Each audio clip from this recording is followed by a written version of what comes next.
नमस्कार प्यारे विद्यार्थियों। आज का जो सेशन है उसमें हम डिस्कस करेंगे crop achievement improvement means genetic modified crops के बारे में। मींस अगर आप बुक की बात करें तो निमरा सुंडा के अंदर एक टॉपिक दिया हुआ है क्रॉप इम्प्रूवमेंट अचीवमेंट, जो कि एग्रीकल्चर एक्सपर्ट के जस्ट बात है जनरल एग्रीकल्चर के अंदर। वो आज हम डिस्कस कर रहे हैं, ठीक है। इसी तरीके से जनरल एग्रीकल्चर में बहुत सारी चीजें तीनों बुक को मिलाकर हम कहते हैं निमरा सुंडा और आर के शर्मा। तो जो टॉपिक जिस बुक से है उस टॉपिक का मैं नाम भी लेते जाऊंगा, ठीक है। उस बुक का नाम भी लेते जाऊंगा। आज का जो टॉपिक है वो निमरा सुंडा के अंदर क्रॉप इम्प्रूवमेंट इम्प्रूवमेंट या क्रॉप इम्प्रूवमेंट अचीवमेंट के बारे में है, जो कि निमरा सुंडा का पार्ट है, ठीक है। वही जिसमें जीएम क्रॉप है, जिसमें जेनेटिक मॉडिफाइड कॉटन है, ट्रांसजेनिक प्लांट है, सुपर राइस है, गोल्डन जो है राइस है, ये सारी चीजें यहाँ पर दी हुई है, ठीक है। जो इंडियन साइंटिस्ट है उनके कंट्रीब्यूशन के बाद की बात है। तो यहाँ पर आज हमें क्रॉप इम्प्रूवमेंट अचीवमेंट की जब हम बात कर रहे हैं तो सबसे पहले हम बात करेंगे यहाँ पर जेनेटिक मॉडिफाइड क्रॉप्स के बारे में। किसके बारे में बात करेंगे? Genetic modified crop.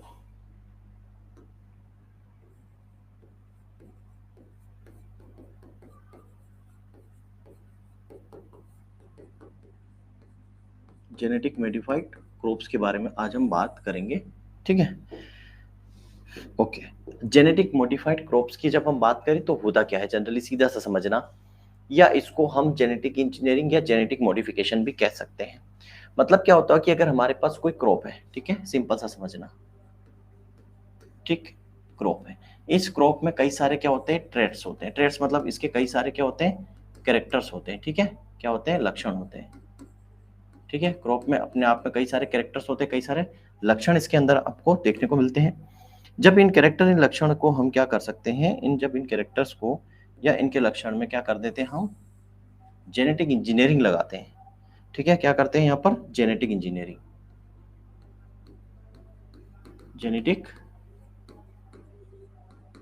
लगाते हैं, मतलब जेनेटिक मॉडिफिकेशन कर देते हैं। सिंपल सी बात, इसको हम जेनेटिक मॉडिफिकेशन भी बोल सकते हैं। इसको हम क्या बोल सकते हैं? जेनेटिक मॉडिफिकेशन भी इसको बोल सकते हैं। जेनेटिक मॉडिफिकेशन करके क्या करते हैं यहाँ पर हम?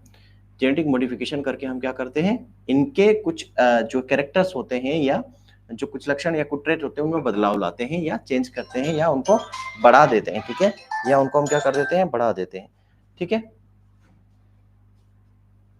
वीडियो बना रहा हूँ, क्लास ले रहा हूँ,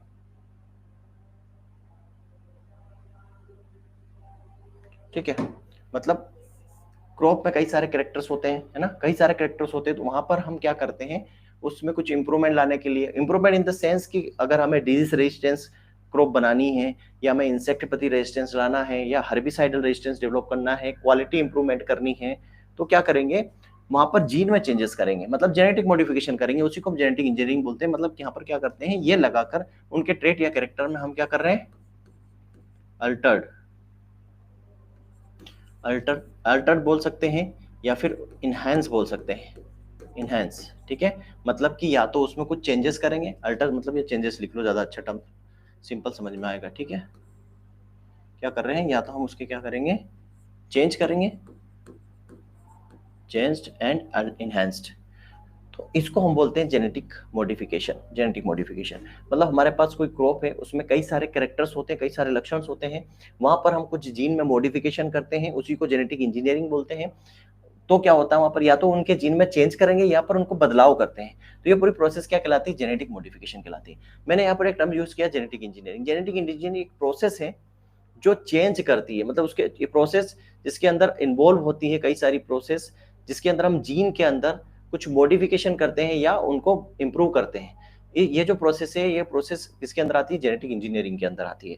तो सीधी सी बात है, यहाँ पर जैसे जेनेटिक इंजीनियरिंग या जेनेटिक मॉडिफिकेशन उसको बोलते हैं। जैसे मान लो डीएनए है, ठीक है। डीएनए में क्या करेंगे? या तो उस डीएनए के अंदर हम क्या करेंगे?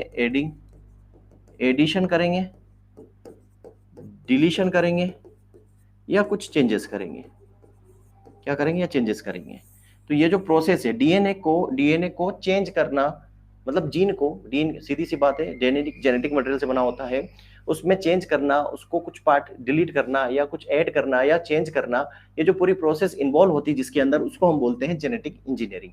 तो क्रॉप में कई सारे कैरेक्टर होते हैं, उनमें कुछ चेंजेस करते हैं, बदलाव करते हैं, किसके द्वारा? जेनेटिक इंजीनियरिंग के द्वारा। तो उसको हम बोलते हैं जेनेटिक मॉडिफिकेशन। फॉर एग्जाम्पल यहाँ पर आपके पास है BT cotton, BT cotton for या अगेंस्ट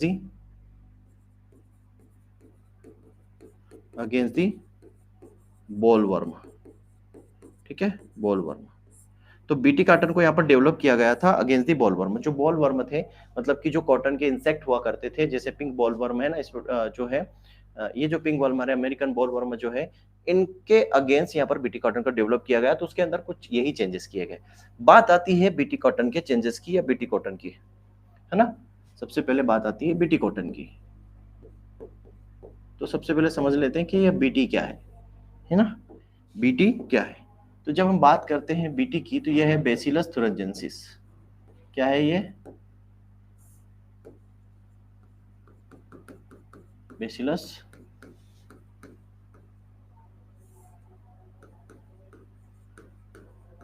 थुरिंजेंसिस, ठीक है। बेसिलस थुरिंजेंसिस बच्चा एक प्रकार का क्या है, बैक्टीरिया है। और बैक्टीरिया में भी कौन सा? सोइल बैक्टीरियम है ये। कौन सा बैक्टीरिया है? Soil bacterium. सोइल बैक्टीरियम है। और ये क्या प्रोड्यूस करता है? ये लेथल, ठीक है, एक प्रकार का जहर प्रोड्यूस करता है। किसके लिए? इंसेक्ट लार्वी के लिए, ठीक है। ये लेथल मतलब जहर प्रोड्यूस करता है किसके लिए? इंसेक्ट लार्वी के लिए। इंसेक्ट लार्वा है उसके लिए क्या करता है? जहर प्रोड्यूस करता है। और ये जो जहर क्या करता है? इसके डाइजेस्टिव सिस्टम ऑफ बोलवर्म, ठीक है, क्या करता है? ये अफेक्ट डालता है। ये इंसेक्ट लार्वी, लेथल जो है इंसेक्ट लार्वी को अफेक्ट क्या अफेक्ट करेगा? उसकी जो डाइजेस्टिव सिस्टम होता है, मतलब उसके स्टमक के अंदर अटैक करता है ये, और उसको खत्म कर देता है। तो बैक्टीरिया जो सोइल बैक्टीरियम है, लेथल मतलब एक जहर प्रोड्यूस करता है जो इंसेक्ट होता है, बोलवर्म होता है, उसके पेट के अंदर, मतलब उसके डाइजेस्टिव सिस्टम पर अफेक्ट डालता है और उसको किल कर देता है। क्लियर है? यहां तक की कहानी समझ में आई। बीटी कॉटन इंडिया के अंदर सबसे पहले परमिट किया गया था, ठीक है, फर्स्ट टाइम परमिटेड इन मार्च 2002 के अंदर। मार्च 2002 में सबसे पहले परमिट किया गया था किसके द्वारा? Bye genetic engineering approval committee. Genetic engineering approval committee जो किसके अंडर में काम करती है? Ministry of environment and forest, ठीक है। जेनेटिक इंजीनियरिंग अप्रूवल कमिटी जो है वो परमिट करती है कि यहाँ इंडिया के अंदर किस प्रकार की जेनेटिक मॉडिफाइड क्रॉप जो है जिनका प्रोडक्शन होगा या जो अलाउ की जाएगी। तो कॉटन को सबसे पहले मार्च 2002 में जेनेटिक इंजीनियरिंग अप्रूवल कमिटी द्वारा अलाउ किया गया था। और ये जो कमिटी है ministry of environment and forest, climate change के अंदर आती है, ठीक है। यहां तक की कहानी आपको क्लियरली समझ में आई कि क्या चीज अभी तक हमने यहाँ पर डिस्कस करी है। क्लियर है यहां तक की कहानी आपको? चलिए, अब इसके लिए जो हम बोल सकते हैं, जो बॉलवर्म की हमने बात की डाइजेस्ट सिस्टम पे अफेक्ट करता है, इसके लिए जो जीन रिस्पॉन्सिबल था वो जीन कौन सा था? रिस्पॉन्सिबल इसके लिए जो रिस्पॉन्सिबल था वो था CRY1AC जीन। CRY1AC जीन इसके लिए रिस्पॉन्सिबल था, पूछा जा सकता है आपके एग्जाम में।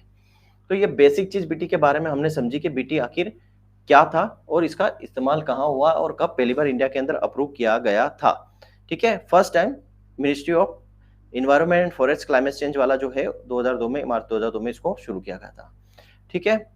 अब यहाँ पर जो है फर्स्ट जनरेशन बीटी कॉटन की कब आई थी, मतलब बात करते हैं वर्ल्ड के अंदर, इन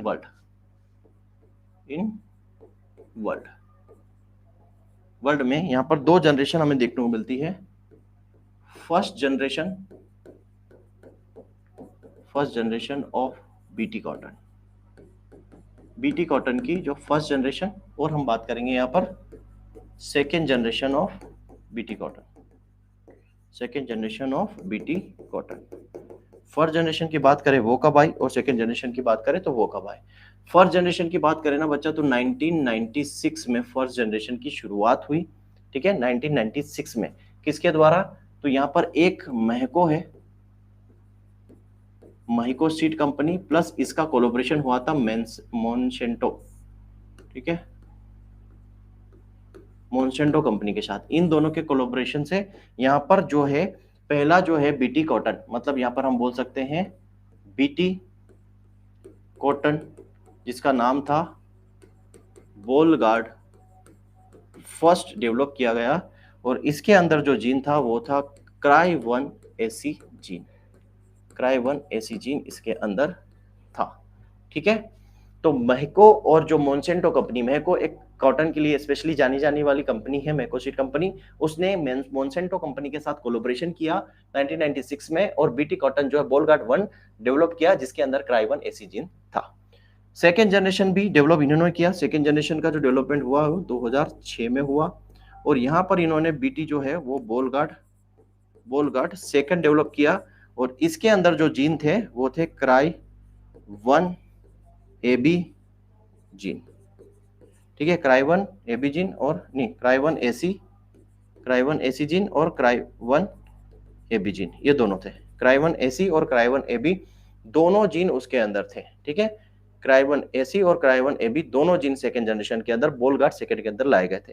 इनका एकमात्र पर्पस था, जो भी बॉल वर्म्स थे कॉटन के अंदर सबसे ज्यादा इंसेक्ट पेस्ट का अटैक था, जो कि स्पेशली जैसे पिंक बॉलवर्म, अमेरिकन बॉलवर्म, ये सब था, इनको जो है स्पॉटेड बॉलवर्म था, इनके अटैक से बचाने के लिए ये बीटी कॉटन को डेवलप किया गया था।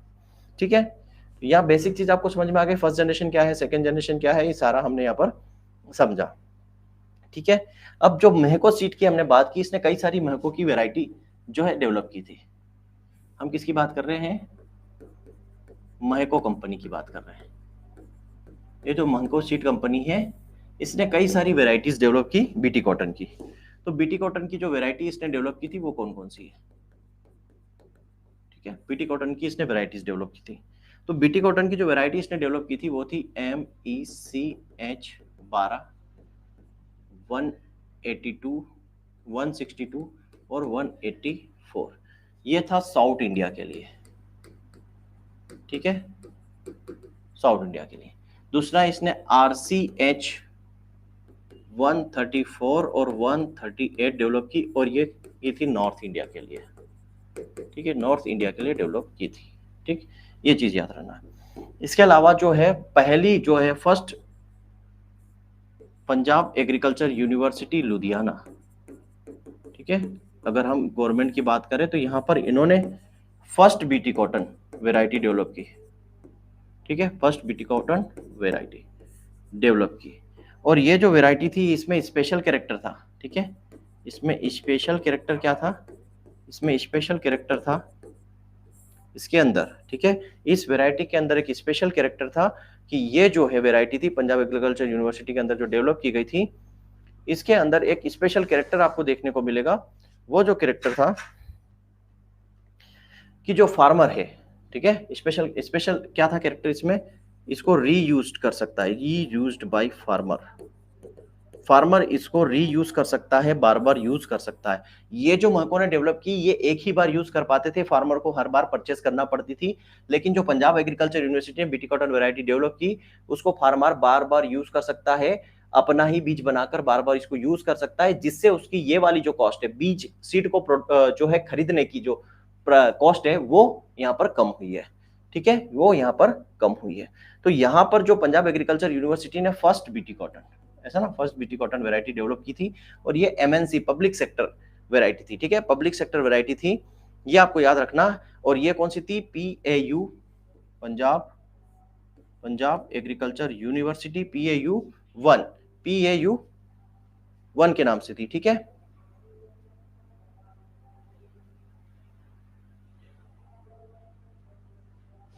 PAU 1 के नाम से थी, जो पंजाब एग्रीकल्चर यूनिवर्सिटी लुधियाना में डेवलप की गई थी। दूसरी थी यहाँ पर F3618, 861, सॉरी, F1861। ठीक है, 1861, F1861 एक वैरायटी थी। ये दोनों पंजाब एग्रीकल्चर यूनिवर्सिटी ने डेवलप की और ये दोनों जो है हम कह सकते हैं कि ये स्पेशल कैरेक्टर था, फार्मर इसको बार बार यूज कर सकते थे। और दूसरी जो एक वैरायटी थी यहाँ पर जिसको पंजाब अपना SK राव यूनिवर्सिटी बीकानेर है उसने डेवलप किया था, RS के नाम से थी, RS 2013। ठीक है, RS 2013, SK Rao university Bikaner. ठीक है, इन तीनों की खासियत यह थी कि इन तीनों के अंदर क्राई1AC जीन था। तीनों के अंदर क्या था, क्राई1AC जीन था और तीनों का जो आइडेंटिफिकेशन है वो ICAR ने किया था। Identified by ICR. ठीक है, ये आपको याद रखना है। क्लियर है, ये बेसिक चीज थी कॉटन के बारे में और जेनेटिफाइड मॉडिफाइड क्रॉप के अंदर जो कॉटन हमने पढ़ा उसके बारे में। यहां पर अगर हम बात करें कि फर्स्ट ट्रांसजेनिक क्रॉप कौन सी है, तो फर्स्ट ट्रांसजेनिक क्रॉप अगर वर्ल्ड की बात करें तो वो है हमारे पास टोबैको जो 1987 ठीक है 1987 में, ठीक है 1987 में इसको डेवलप किया गया था फर्स्ट ट्रांसजेनिक क्रॉप को। क्लियर है। अब ट्रांसजेनिक क्रॉप के अंदर अगर हम बात करें रैंक की, इसमें अगर रैंक की बात करें तो फर्स्ट कंट्री है यूएसए और दूसरी है ब्राजील ट्रांसजेनिक क्रॉप में। ट्रांसजेनिक क्रॉप की रैंक की बात करें तो, और क्रॉप वाइज पोजीशन की बात करें, रैंक हम बात करें क्रॉप वाइज की, तो सोयाबीन सबसे पहले नंबर पर है ट्रांसजेनिक क्रॉप में। सोयाबीन जो है सबसे पहले नंबर पे है, दूसरे नंबर पर आती है मेज, तीसरे नंबर पर आती है कॉटन और चौथे नंबर पर आती है केनोला। ये क्रॉप है, ठीक है, ये क्रॉप है। वर्ल्ड लेवल पर हम देखें तो इस तरीके से ट्रांसजेनिक क्रॉप का आता है। दूसरा, अगर यहाँ पर हम एक चीज देखें कि जो ट्रांसजेनिक क्रॉप है या जो जेनेटिक मॉडिफाइड क्रॉप है, ये मोस्टली ट्रेड जो है कैसे होते हैं, इनके जो मोस्टली ट्रेड है, अगर हम बात करें इनके जो mostly trades are used as, इनके जो मोस्टली ट्रेड है जेनेटिक मॉडिफाइड क्रॉप के, तो इनके जो मोस्टली ट्रेड आप देखोगे तो सबसे पहले आता है इसमें हर्बिसाइड रेसिस्टेंस सबसे पहले देखा जाता है। उसके बाद इसमें देखा जाता है क्वालिटी इंप्रूवमेंट और फिर देखा जाता है इंसेक्टिसाइड रेसिस्टेंट, ये चीजें देखी जाती है इसके अंदर। ठीक है, आजकल HTBT आ गया। HTBT मतलब हर्बिसाइड टोलरेंट बीटी, HTBT का मतलब होता है, HT का मतलब होता है हर्बिसाइड टोलरेंट, जो हर्बिसाइड को टोलरेंट कर पाता है। तो ये जेनेटिक मॉडिफाइड क्रॉप में हमने कॉटन को समझा। अब अगर हम बात करें GM जेनेटिक मॉडिफाइड मस्टर्ड, अगर हम मस्टर्ड की बात करें, ठीक है, जेनेटिक मॉडिफाइड अगर हम मस्टर्ड की बात करें तो जो जेनेटिक मॉडिफाइड मस्टर्ड है बच्चा, ये प्रो एग्रो कंपनी जर्मनी की है, उसने बनाया था। प्रो एग्रो कंपनी जो जर्मनी की है, जिसने जो BSH1 जो सनफ्लावर की फर्स्ट हाइब्रिड वैरायटी है, वो भी प्रो एग्रो कंपनी ने ही बनाई है। ठीक है, किसने? प्रो एग्रो कंपनी ने ही बनाई है। तो ये जो स्पेशली बनाया गया था ग्लाइफोसेट रेजिस्टेंस, स्पेशली किसके लिए बनाया गया था? ग्लाइफोसेट रेसिस्टेंट मस्टर्ड, मतलब इसको हम बोल सकते हैं हर्बिसाइड रेजिस्टेंस मस्टर्ड। ठीक है, इसको हम क्या बोल सकते हैं? HT मस्टर्ड भी बोल सकते हैं, हर्बिसाइड टोलरेंट या HR, हर्बिसाइड टोलरेंट या हर्बिसाइड रेसिस्टेंस। ठीक है, HT मस्टर्ड भी इसको बोल सकते हैं। इसको जनरली डेवलप किसने बनाया, किसने था? Pro agro company. Pro agro जो कंपनी है ये कहाँ की है? जर्मनी की है, उसने इसको बनाया था। ठीक है, ग्लाइफोसेट रेजिस्टेंस मस्टर्ड को बनाने वाले कौन थे हमारे? ये थे हमारे प्रो एग्रो कंपनी जो जर्मनी की है। अब इन्होंने टेरी नाम का एक प्रोजेक्ट चलाया था। ठीक है, किस नाम का? टेरी नाम का प्रोजेक्ट चलाया था यहाँ पर, टेरी प्रोजेक्ट चलाया था। टेरी प्रोजेक्ट का यहाँ पर मतलब था कि जो इंडियन मस्टर्ड ऑयल है, इंडियन मस्टर्ड ऑयल को लेकर इन्होंने इनके प्रोडक्शन को हायर करना, उसमें बीटा कैरोटीन को बढ़ाना, ये इसका पर्पस था। ठीक है, क्या था? बीटा कैरोटीन का, इसके अंदर बीटा जो कैरोटीन है उसको बढ़ाना, इंक्रीज करना। इन्होंने दो वैरायटी भी डेवलप की, एक का नाम था टेरी उन्नत और एक का नाम था टेरी उत्तम। ये दो वैरायटी भी डेवलप की थी। ठीक है, ये जेनेटिक मॉडिफाइड मस्टर्ड के बारे में। अब जैसे कई सारे जो है BT कॉटन के साथ साथ BT ब्रिंजल भी आया था, BT मस्टर्ड भी आया है, बहुत सारी चीजें हैं। तो कुछ को अप्रूवल मिला है, कुछ को होल्ड पे रख दिया है ना। चलिए, तो अभी जो बुक में है उसी की हम बात कर रहे हैं। वैसे तो बहुत सारी जेनेटिक मॉडिफाइड क्रॉप्स हैं जो आपको पढ़ना है आगे चल के, पर एज पर दी बुक ही हम अब बात कर रहे हैं जो आपके लिए इंपॉर्टेंट हो सकती है। क्लियर है? यहाँ के बाद हम बात करते हैं, फिर आपका आता है गोल्डन राइस, ये भी जेनेटिक मॉडिफाइड है। क्या है? Golden rice. गोल्डन राइस जो है जिसको हम बोलते हैं सुनहरा चावल, ये भी क्या है? आपका जेनेटिक मॉडिफाइड जो है क्रॉप है, genetic modified crop.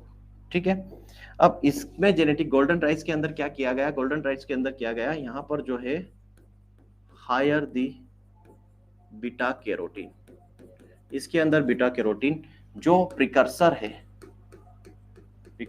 Vitamin A का, ये अधिक मात्रा में पाया जाता है, अत्यधिक मात्रा में यहाँ पर मिलता है। मतलब विटामिन ए सबसे ज्यादा किस राइस का पूछा जाए तो मिलता है, तो वो गोल्डन राइस के अंदर मिलता है।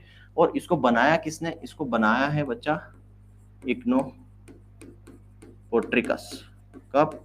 1999 के अंदर। इसीलिए father of golden rice, father of golden rice किसे कहा जाता है? इग्नो पोट्रिकस को कहा जाता है। इग्नो पोट्रिकस को फादर ऑफ गोल्डन राइस कहा जाता है। इन्होंने ही इसको डेवलप किया। इन्होंने क्या किया? सीधी सी बात है, इसके जीन के अंदर मॉडिफिकेशन किया, इसके डीएनए के अंदर मॉडिफिकेशन किया, जिससे विटामिन ए की जो मात्रा है गोल्डन राइस के अंदर ज्यादा देखने को मिली है। ठीक है, तो ये एक यहाँ पर जेनेटिक मॉडिफाइड क्रॉप आपको देखने को मिलती है। इसके बाद आप यहाँ पर देखोगे सुपर राइस, सुपर राइस। हालांकि इनके बारे में आगे फिर से हम पढ़ेंगे कॉन्सेप्ट एंड रिलेटेड पर्सन के बारे में, कॉन्सेप्ट एंड रिलेटेड पर्सन जो आर के शर्मा में दिया है। सुपर राइस जो है बच्चा, सुपर राइस का सीधा सा कॉन्सेप्ट है कि 25% जो है इल्ड को इंप्रूव किया गया है। 25% जो इल्ड है वो इंप्रूव हुई है। ठीक है, 25% इल्ड यहाँ पर इंप्रूव हुई है सुपर राइस डेवलप करने की वजह से। और सुपर राइस अगर हम बात करें तो इसके जो फादर है वो जीएस खुश साहब है, जीएस खुश साहब है, जो इंटरनेशनल राइस रिसर्च इंस्टीट्यूट जो है हमारा बोनोस जो फिलीपींस के अंदर है, वहां पर इन्होंने इस सुपर राइस को डेवलप किया था। और इसके लिए इनको वर्ल्ड फूड प्राइज भी मिला हुआ है। ठीक है, वर्ल्ड फूड प्राइज मिला है इनको 1996 के अंदर। ठीक है, 1996 के, 1998 या 1996 जो भी है देख लेना। हाँ, 1996 1998 में इनको क्या मिला? वर्ल्ड फूड प्राइज भी मिला हुआ है। क्लियर है? अब सुपर राइस वैरायटी की बात करो, देखो होती है हमारी लुनुश्री। लुनुश्री जो है सुपर राइस वैरायटी है। क्लियर है? ये याद रखना। ये सुपर राइस का कॉन्सेप्ट भी आया। सुपर राइस कॉन्सेप्ट के बाद जो है आप देखोगे हाइब्रिड राइस का कॉन्सेप्ट आया। ये क्रॉप इंप्रूवमेंट, ये क्रॉप इंप्रूवमेंट अचीवमेंट में है ना, हाइब्रिड राइस। हाइब्रिड राइस जो बात करें बच्चा, हाइब्रिड राइस जो है फर्स्ट टाइम जो है किस कंट्री में आया था? चाइना में, चाइना में 1974 के अंदर। ठीक है, वहां पर फर्स्ट टाइम इन्होंने हाइब्रिड राइस प्रोडक्शन की शुरुआत की। और वहां पर इनके जो मेन थे वो थे लॉन्ग पिंग यान, जिनको फादर ऑफ हाइब्रिड राइस बोला जाता है। ठीक है, इन्हीं को क्या बोला जाता है? फादर ऑफ हाइब्रिड राइस बोला जाता है। फर्स्ट के बाद सेकेंड कंट्री जो थी, second country after China, China के बाद सेकेंड कंट्री जिसने सबसे ज्यादा जो है हाइब्रिड राइस प्रोडक्शन किया वो थी इंडिया। ठीक है, कौन थी? इंडिया। और इंडिया के अंदर इस पर सबसे ज्यादा किया EM सिद्दीकी ने, इसने सिद्दीकी ने किया। और इन्हीं को बोला जाता है father of hybrid rice in India, father of hybrid rice in India, India इनको कहा जाता है। दूसरा जो है इंडिया के अंदर जो फर्स्ट हाइब्रिड वैरायटी डेवलप की गई थी, फर्स्ट हाइब्रिड वैरायटी वो थी APRH1। ठीक है, उसके बाद APRH2, MGR1 जिसको CORH1 भी कहा जाता है। ठीक है, KRH1, ये सारी वैरायटी है। तो APRH1 APRH2 दोनों आंध्र प्रदेश की है। और ये all India coordinate research project on rice पर था, मीरूट आंध्र प्रदेश, वहां पर इसको डेवलप किया गया था। ये सब के सब जो है 1994 में डेवलप हुई है, 1994 के अंदर इसको डेवलप किया गया है। क्लियर है यहां तक की कहानी? हाइब्रिड राइस हो गया। चलिए, अब जो है यहाँ पर आता है हमारा हाइब्रिड मस्टर्ड भी है। हाइब्रिड मस्टर्ड के बारे में बता चुका हूँ ऑलरेडी। NRC HB 506 जो है फर्स्ट हाइब्रिड जो है हमारी वैरायटी है, जो directorate of rapeseed and mustard research Bharatpur से डेवलप हुई है। ठीक है, भरतपुर से डेवलप हुई है। तो हाइब्रिड मस्टर्ड जो है हाइब्रिड मस्टर्ड, ये सब उस बुक में दिया, उसकी बात कर रहे हैं। तो ये जो है directorate of rapeseed and mustard research institute Bharatpur से इसको डेवलप किया गया है। और इसकी जो फर्स्ट हाइब्रिड वैरायटी है वो है NRC HB 506, ठीक है।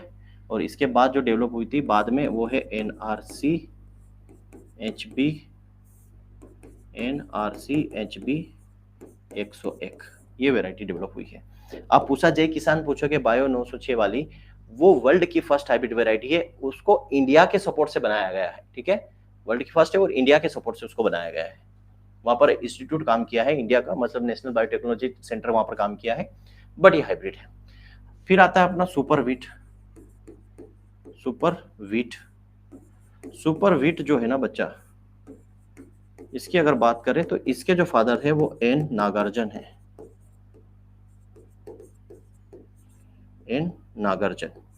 ये इन्होंने सुपर वीट डेवलप किया। यहाँ पर भी कॉन्सेप्ट वही है सुपर वीट का कि 20 से 25% जो है एल्डर इंप्रूवमेंट यहाँ पर हुई है। क्लियर है। सुपर वीट के बाद और सारी आप बोलोगे तो इसके बाद हमने और चीजें पढ़ी है। ग्रीन रिवोल्यूशंस, ये भी एक क्या था, क्रॉप इंप्रूवमेंट अचीवमेंट था। एवरग्रीन रिवोल्यूशंस भी क्या था, क्रॉप इंप्रूवमेंट अचीवमेंट के अंदर आता है। दोनों को हम पढ़ चुके हैं, ठीक है, याद रखना। ग्रीन रिवोल्यूशन हम पढ़ चुके हैं, एवरग्रीन रिवोल्यूशन भी हम पढ़ चुके हैं, तो दोनों इसी के पार्ट है। फिर आता है एक वर्टिकल रिवोल्यूशन, ठीक है, वर्टिकल रिवोल्यूशन इन एग्रीकल्चर, ठीक है, वर्टिकल रिवोल्यूशन इन एग्रीकल्चर के अंदर वर्टिकल रिवोल्यूशन। वर्टिकल फार्मिंग आपने देखा होगा ना, मतलब इस तरीके से वर्टिकल ऊपर की तरफ फार्मिंग करना। जैसे हम पॉली हाउस और ग्रीन हाउस में क्या करते हैं, वर्टिकल फार्मिंग ही करते हैं। पॉली हाउस और ग्रीन हाउस में क्या करते हैं, वर्टिकल फार्मिंग ही हम करते हैं। चलिए, तो वर्टिकल रिवोल्यूशन इन एग्रीकल्चर का मतलब होता है हमें लेना है maximum production in per unit area per unit time, ठीक है। मैक्सिमम प्रोडक्शन लेना है per unit area per unit, मतलब कि पर यूनिट एरिया में, मतलब प्रति इकाई जो क्षेत्र है और प्रति इकाई समय में हमें प्रति इकाई में ज्यादा से ज्यादा उत्पादन लेना, ये ही वर्टिकल फार्मिंग का कॉन्सेप्ट है। वर्टिकल फार्मिंग के अंदर आप एक चीज और देखोगे कि यहाँ पर हमें क्या करना है, इंटेंसिव क्रॉपिंग करना है। क्या यूज करना है, intensive cropping system. Intensive cropping system का क्या मतलब है बच्चा, कि यहाँ पे हमें हायर इनपुट यूज करना है, ठीक है, हाई प्रोडक्शन इनपुट को यूज करना है और कम एरिया में। पर यूनिट एरिया है, पर यूनिट टाइम है, लेकिन इंटेंसिव का मतलब होता है कि हमें इनपुट्स ज्यादा यूज करके ज्यादा से ज्यादा प्रोडक्शन लेना है। एरिया हमारा, हम बोल सकते हैं कि ज्यादा इनपुट हम यूज कर रहे हैं, एरिया हमारे पास कम है, छोटे छोटे खेत है, छोटी छोटी फील्ड है, लेकिन उसमें हम इंटेंसिव कई सारे इनपुट्स का यूज करके ज्यादा प्रोडक्शन लेते हैं। That is vertical revolution in agriculture. तो ये जो बच्चा अभी जो हमने आप पढ़ा, ये था क्रॉप इंप्रूवमेंट अचीवमेंट, जिसके अंदर कुछ मॉडिफाइड क्रॉप्स भी थी और कुछ कॉन्सेप्ट भी थे जिनको हमने पढ़ा। ये पूरा एक टॉपिक जो है वो कवर होता है। हाँ, जैसे बच्चों की डिमांड थी बच्चा कि सर कम से कम 1 घंटे की क्लास होना चाहिए। अब मुझे ये बताओ कि ये टॉपिक आधे घंटे के अंदर कवर हो गया, तो क्या मैं एक वीडियो के अंदर 2 टॉपिक करवाऊं? अगर 2 टॉपिक करवाऊंगा तो फिर दिक्कत आएगी, कौन सा टॉपिक किस पार्ट में। किसी को मान लो यही टॉपिक पढ़ना हो, अगला टॉपिक नहीं पढ़ना हो, तो फिर दिक्कत आती है। तो यहाँ पर एक टॉपिक मैंने पूरा लिया है कि क्रॉप इंप्रूवमेंट अचीवमेंट, या फिर मैं उसको बोलूं कि जेनेटिक मॉडिफाइड क्रॉप, जिसका हमने पूरा कॉन्सेप्ट यहाँ पर देख लिया है। क्या होता है, कौन सी क्रॉप है, क्या है, ये सारा ऑलमोस्ट आधे घंटे का लेक्चर हुआ है। मैं कोशिश कर रहा हूँ कि 1 घंटे का लेक्चर लूँ। 1 घंटे के लिए मेरे को या तो 2 टॉपिक एक साथ लेने पड़ेंगे छोटे छोटे, तब हो पाएगा, है ना, क्योंकि कितना भी आराम से पढ़ा रहा हूँ, लिख के पढ़ा रहा हूँ, फिर भी या तो 2 टॉपिक लूँ तब होगा। तो अगर आप मुझे बता देना कि 2 टॉपिक ले लो सर, तो 2 टॉपिक कर लेके भी हम 1 घंटे की कर लेंगे। पर अगर एक एक टॉपिक हमारा सिस्टमेटिक चल रहा है तो एक एक टॉपिक चलने दो, चाहे वो आधे घंटे का लेक्चर हो चाहे 1 घंटे का लेक्चर हो, ठीक है। मैंने बोला था मंडे से लूंगा, बट टॉपिक ही आधे घंटे में खत्म हो गया तो मैं इसमें क्या करूँ, या तो फिर एक टॉपिक और लूँ। तो मुझे आगे जो आपका थंबनेल है, जहां पर आप देखते हो कि सर ने क्या पढ़ाया है, वहां पर भी कुछ चेंजेस करने पड़ेंगे फिर, ठीक है। तो आप लोग बता देना, बाकी सिस्टमेटिक तरीके से चल रहे हैं, वो आपको बताते जाएंगे, पढ़ते जाएंगे, ठीक है। मिलते हैं अगले लेक्चर में। Thank you very much. जय हिंद, जय भारत।